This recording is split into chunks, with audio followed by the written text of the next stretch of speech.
Ассаляму алейкум, сіздермен мен Айжан Айтқалиқызы. Бүгін сіздермен үй жағдайында жөтелге қарсы, яғни жөтелді тез қайтарудың әдіс тәсілі және сонымен қатар жөтелді емдеп қана қоймай, адамның 12 мүшесіне пайдасын тигізетін, иммунитетін көтеретін әдіс тәсілмен бөлісетін боламын. Сондықтан міндетті түрде видеоны соңына дейін көріңіздер.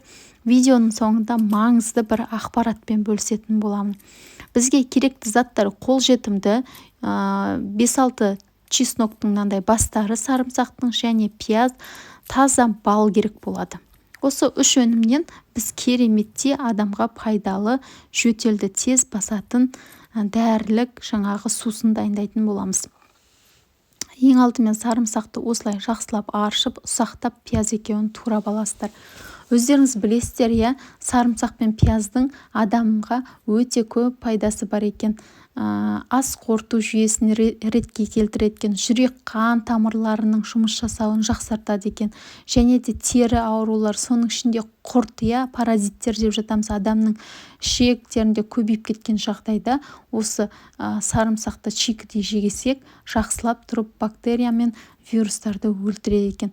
Сонымен қатар герпес аурулар деп жатамыз, тері аурулары, адамның тері ауруларын бәрін ретке келтіріп, қант мөлшері көбейіп кеткен жағдайда 25%-ға дейін түсіріп, сонымен қатар адамның арықтауына, артық салмақтан құтылуға, тұздың жиналуына, буынның ауруларына керемет бір пайдасын тигізеді екен, және де холестериннің көбейіп кетуін азайтып, 10%-ға дейін адамға бір керемет бір пайдалы күнделікті, мысалы өздеріңіз білесіздер, тамаққа да қолданамыз. Осыны чикідей жеп тұрсақ та көп бізге пайдасы бар екен.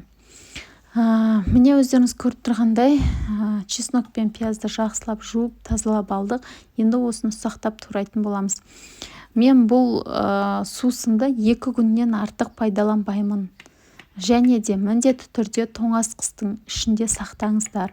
Шетінің алдында шығарып, бөлме температурасында жылтып барып пайдаланғандарыңыз дұрыс.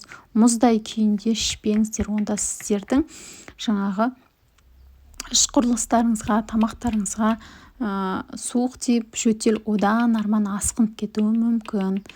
Үлкен кісілерге міндетті түрде күніне 2-3 ас қасық, яғни үлкен қасықпен пайдаланылуға болады, ал балаларға кішкентай ас қасықпен 1 қасық жеткілікті болады. Міндетті түрде жылы сумен пайдаланыңыздар. Бұл емді мен жасап көріп, пайдаланып көріп, сосын сіздерге ұсынып отырған жайым бар. Егер де сіздерде мысалы асқазан ойық жарасы болатын болса, онда сіздерге бұл жаңағы сарымсақты, пиязды пайдаланбауды кеңес етемін. Себебі асқазан ойық жарасына одан арман қоздырып, оған зиянын тигізіп жіберуі мүмкін. Міндетті түрде бұл әдісті қолданардың алдында дәрігерлермен кеңесіңіздер, балаларыңызды жаңа дәрігерге апарып, пияздан, сарымсақтан аллергиясы жоқ па, балдан міндетті түрде білулеріңіз керек. Және өздеріңізде тексеріліп, дәрігердің рұқсатымен пайдаланғандарыңыз дұрыс болады. Міне, екеуін жақсылап турап алдым. Енді осыны балмен араластыратын боламыз. Таза бал болғаны жақсы, себебі Құранда да келеді, балдың ішінде қаншама ауруға, яғни ем бар. Сондықтан балдың көп пайдасы бар. 3 ас қасық саламын. Одан кейін 4-5 сағатқа жылы жерге қойып қоямыз. Өздеріңіз байқайсыздар, 1 сағат өте бастаған кезде қарасаңыздар, астына жаңағы сөлі бөлініп, сұйықтық көбейе бастайды. 4-5 сағаттан кейін толықтай суы тартылып, астына қарай тұнба тынады. Сол кезде біз тұнбамызды алып, ситадан дейміз, сүзгіштің көмегімен тазалап, тек қана согын алатын боламыз. Сол согын таза бір ыдысқа құйып қоясыздар да, тоңазытқышта сақтайтын боламыз. Міне, жақсылап араластырыңыздар. Бал басында қою болып араласпауы мүмкін, бірақ кейін соңында жақсылап араласқаннан кейін өзі сұйық болып уже бөліне бастайды. Міне, болды. Бетін міндетті түрде жабамыз, тазалықты сақтап жасаймыз. Бұл емдік нәрсе болғаннан кейін міндетті түрде тазалықты сақтаңыздар. Менде 4-5 сағат өтті. Астын қарасаңыздар, міне, сұп-сұйық, қараңыздар. Су сияқты болып қалды ғой кәдімгі.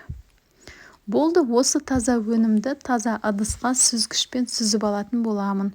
Міне, осымен біздің емдік сусынымыз дайын болды. Сіздерге ем болсын, шипа болсын, тез жазылып кетіңіздер. Тек қана жөтелге емес, адамның барлық дене мүшесіне пайдасы мол сусын. Сондықтан міндетті түрде жасап, дәрігермен кеңесіп, ішіп, пайдаңызға асырып, ауырмай, сырқамай, иммунитетіңізді көтеріп жүріңіздер. Міне, керемет болып шығады. Мен өзім пайдаланам, балаларыма және ата-апаға беремін. Ем болсын.